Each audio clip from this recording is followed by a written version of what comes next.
right rhythm is neither extreme slowness nor frenzied speed, but that particular quality of action that naturally embraces the tempo of what we undertake. It is the capacity to sense the appropriate timing of each situation, to act neither too early nor too late, to measure our energy according to real needs rather than according to our impatiences or fears. Imagine a virtuoso pianist facing a complex score. He plays neither too slowly, which would drain the music of its life, nor too quickly, which would render it incomprehensible. He finds that rhythmic rightness, where each note can fully bloom, where silences breathe, where emotion can be born and touch the listener. This rightness cannot be calculated, it must be felt. It emerges from the union between mastered technique and sensitive listening to what the music demands. This musical metaphor reveals the essence of the right rhythm in all domains of existence. It is the art of attuning to the natural tempo of each thing rather than imposing our personal rhythm. A deep conversation has its own tempo, different from that of a rapid information exchange. A creative project follows its own phases of maturation. A loving relationship develops according to stages that cannot be commanded. Even our body possesses its internal rhythms, breathing, heartbeats, sleep cycles, that ask to be respected rather than rushed. This resonates with particular urgency in our era of perpetual acceleration. We live in a world obsessed with speed, where rapidity has become synonymous with efficiency, where the saying "time is money" dictates our days, where impatience has transformed into a cardinal virtue.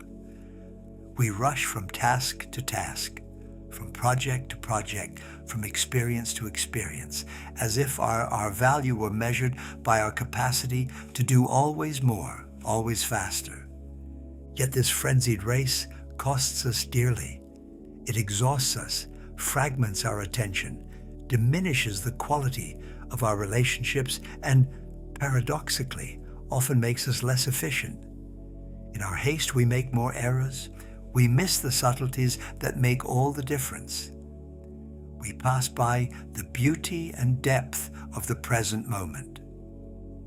Contemplative traditions, particularly Taoist wisdom, propose a radically different path, that of the right rhythm.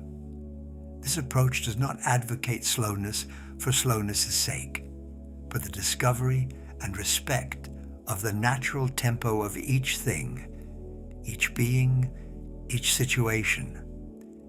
It teaches us that true efficiency is born from harmony with life's profound rhythms, not from their violation. This wisdom of the right rhythm unfolds through several essential dimensions. First, understanding that each thing possesses its natural tempo that should be respected rather than forced. Then, discovering how this rhythmic harmony transforms the quality of our actions and relationships. Next, learning to cultivate the active patience that allows us to act at the right moment. Finally, realizing how this practice of the right rhythm reconnects us to our profound nature and reveals the hidden beauty of ordinary existence. In this exploration lies perhaps one of the most precious secrets for fully inhabiting our humanity, the understanding that life is not a race to be won, but a dance to be danced, not a problem to be solved quickly, but a mystery to be savored slowly. We have inherited a mechanical conception of time that fragments it into measurable, productive, optimizable units. This vision, born from the Industrial Revolution and amplified by the digital era, treats time as a scarce resource that must be exploited to the maximum. Time is money, says the Anglo-Saxon adage, reducing temporal richness to a simple market value. This quantitative approach completely ignores the qualitative dimension of time, what the ancient Greeks already distinguished by speaking of chronos, measurable time, and kairos, opportune time, the right moment. Chronos counts the hours. Kairos reveals the instant when everything aligns so that an action finds its perfect rightness. The Taoist tradition expresses this truth through the concept of ziran, natural spontaneity. As Lao Tzu teaches in the Tao Te Ching, nature does not hurry, yet everything is accomplished. This observation reveals a profound temporal intelligence. Each season arrives in its time. Each flower blooms at its hour. Each fruit ripens according to its own rhythm. Forcing these processes does not accelerate them. It perverts them. A Zen master told this story. An impatient man planted a garden, and seeing that the seeds were slow to germinate, decided to help them by gently pulling on the first shoots. The next day, all his shoots were dead. A wise man passing by said to him, "You confused help with haste. Help respects the rhythm of what it supports. Haste imposes its tempo and destroys what it claims to serve." This story reveals one of the most tenacious illusions of our era, the idea that we can improve nature by accelerating it. Whether in our personal development, our relationships, our career, or our creative projects, we often impose arbitrary schedules that violate the organic rhythms of maturation and growth. This temporal violence manifests in multiple ways. We want to master a skill in a few weeks, transform our personality in a few months, build deep relationships in a few dates. This impatience is born not only from our culture of speed, but from a deep anxiety about uncertainty and our finitude. We rush because we are afraid of running out of time, of missing our life, of not accomplishing enough. Paradoxically, this precipitation makes us miss the richness of what we live. A meal swallowed quickly nourishes only the body, not the soul. A hurried conversation exchanges information but creates no connection. A project botched in urgency may reach its objective but misses the opportunity to be a work of art. Taoist wisdom offers us an antidote to this temporal agitation. Wu Wei, often translated as non-action, but which more precisely means acting according to the natural rhythm of things. This approach does not advocate inaction, but harmonized action, intervention that embraces natural movement instead of opposing it. Imagine a surfer facing a wave. He cannot create it or accelerate it, but he can feel its rhythm, anticipate its movement, align with it perfectly. His prowess does not reside in the force he deploys against the wave, but in his capacity to dance with it. This dance requires active patience, fine attention to subtle signals, confidence in the natural process. This metaphor applies to all domains of our existence. In creativity, forcing inspiration only makes it flee. The greatest works often arise from this creative patience that knows how to wait for the idea to ripen while preparing the ground for it to flourish. Beethoven carried some of his symphonies for years before they found their definitive form. In human relationships, wanting to precipitate intimacy, force trust, or accelerate love often produces the opposite effect. Deep bonds are woven in a particular temporality made of shared moments, inhabited silences, repeated presences. They demand what the Italians call la lenta, that savory slowness that allows each nuance to reveal itself. This understanding of the right rhythm radically transforms our relationship to efficiency. Instead of measuring our value by speed of execution, we learn to evaluate it by the rightness of our actions.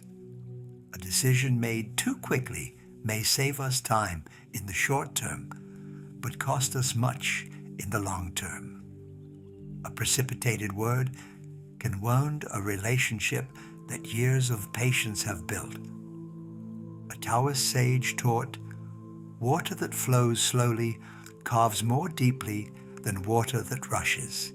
Similarly, slow and constant action transforms the world more deeply than frenzied agitation.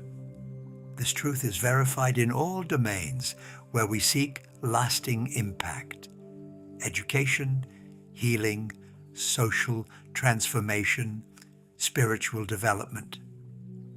This wisdom of slowness does not mean laziness or procrastination. It requires, on the contrary, constant vigilance, fine attention to signals that indicate the right moment to act. This quality of attention transforms waiting into active preparation, patience into refined strategy. The right rhythm reveals its most profound dimension in our capacity to distinguish the different tempos that coexist in our existence. Our body has its rhythms: breathing, heartbeats, sleep cycles. Our mind has its own: alternation between concentration and relaxation, periods of creativity and reflection. Our emotions follow their own cycles: enthusiasm and melancholy, openness and withdrawal.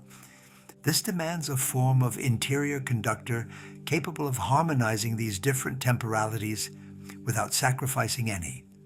Too often we impose on all these rhythms the frenzied tempo of our external obligations, creating an interior cacophony that exhausts us and disconnects us from our profound nature. A Tai Chi master explained to his students, "Your body constantly teaches you the right rhythm. Your breathing shows you the alternation between receiving and giving. Your heart reveals to you the pulsation that maintains life. Your steps teach you the dynamic balance between stability and movement." Listen to these interior masters before running after external urgencies. This listening to internal rhythms reveals a troubling truth. Much of our agitation is born from a disconnection from our natural signals. We eat too fast to feel satiety. We speak too quickly to hear our interior wisdom. We rush from activity to activity without leaving time for experience to integrate. This integration demands what contemplative traditions call experiential digestion. Just as our body needs time to assimilate food, our being needs time to assimilate experiences. Without this time of interior maturation, we accumulate experiences without transforming them into wisdom. This wisdom of assimilation manifests particularly in learning. Our era offers accelerated training, intensive courses, rapid methods for acquiring new skills. But true learning follows its own temporal laws. It demands patient repetition, accepted error, slow maturation that transforms information into understanding, then into embodied wisdom. A master craftsman explained, "One can learn the technique of a trade in a few months, but it takes years for the hands to develop their own intelligence, for the gesture to become natural, for the artisan and his art to become one. This fusion cannot be commanded. It emerges from patient and repeated practice." This truth applies to all domains of mastery: musical, artistic, spiritual, relational. The apparent virtuosity that dazzles often hides years of invisible practice, imperceptible progression, silent maturation. This hidden face of excellence reveals that the right rhythm includes times of apparent stagnation, plateaus that prepare the next leaps. The cultivation of the right rhythm also transforms our relationship to others and situations. Instead of imposing our tempo, we learn to feel the rhythm of our interlocutor, the tempo of a situation, the timing of a project. This rhythmic sensitivity becomes a form of relational wisdom that considerably improves our interactions. In an important conversation, this wisdom teaches us to sense when to press and when to leave space, when to speak and when to be silent, when to deepen and when to let rest. This temporal intelligence transforms our exchanges from verbal jousts into harmonious dances, where each can express themselves fully. A wise therapist observed, "Much healing plays out in rhythm. Going too fast frightens wounded parts that need time to trust. Going too slowly can maintain stagnation. The right rhythm creates a space where transformation can operate naturally." This observation reveals that the right rhythm is not a fixed speed, but a constant adaptation to the needs of the moment. This adaptation demands fine presence, subtle listening, availability to adjust our tempo according to what presents itself. This quality of presence transforms our experience of daily life. Instead of crossing our days like hurried runners, we can inhabit them like attentive explorers. Each activity then reveals its hidden richness, its particular texture, its contribution to the overall harmony. Preparing a meal becomes a meditation on transformation, where each stage, washing, cutting, cooking, seasoning, reveals its necessity in the overall process. Tending a garden teaches us the patience of seasons, the importance of preparing the earth, of sowing at the right moment, of waiting for nature to accomplish its work. These apparently banal activities become masters of wisdom when we approach them with the right rhythm. They teach us that true efficiency does not reside in speed, but in harmony between our action and the natural laws of what we touch. This harmony reveals one of the deepest dimensions of the right rhythm, its capacity to reconnect us to cosmic order. When we stop imposing our artificial urgencies to attune to fundamental rhythms, alternation of day and night, cycle of seasons, breathing of tides, we rediscover a form of peace that surpasses simple tranquility. This peace is born from understanding that we participate in something greater than our immediate preoccupations. Our individual lives are inscribed in cycles that surpass us but carry us. Feeling this inscription liberates us from the anxiety of having to control and accelerate everything. A Taoist hermit who had spent years in the mountains testified, "The first years, I fought against boredom and slowness. I wanted spectacular revelations, measurable progress. Then I began to listen to the rhythm of the mountain, the crescendo and decrescendo of the wind, the breathing of the trees, the slow pulse of the seasons. By attuning to these rhythms, I discovered an interior richness that agitation had always hidden from me. This richness that conscious slowness reveals transforms our understanding of productivity.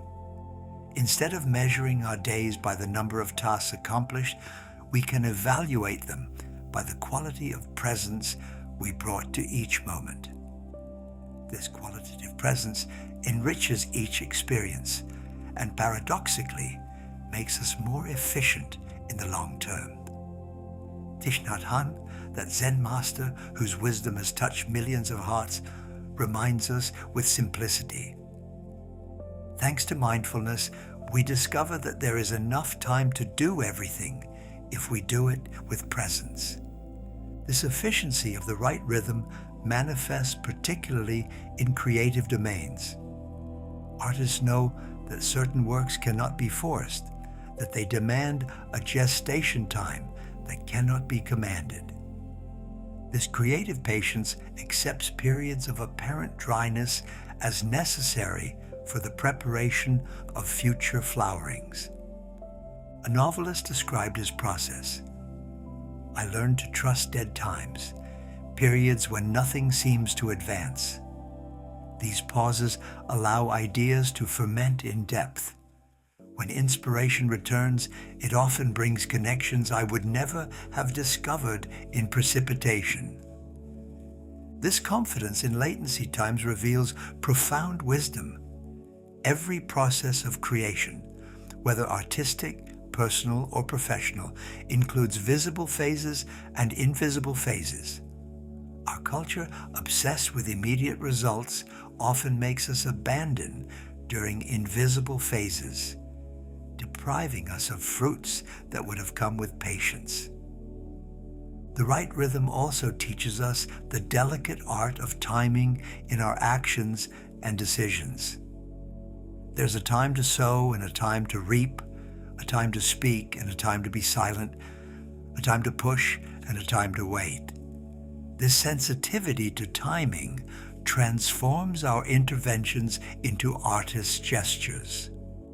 In relationships, this wisdom of timing can transform conflicts into opportunities for rapprochement.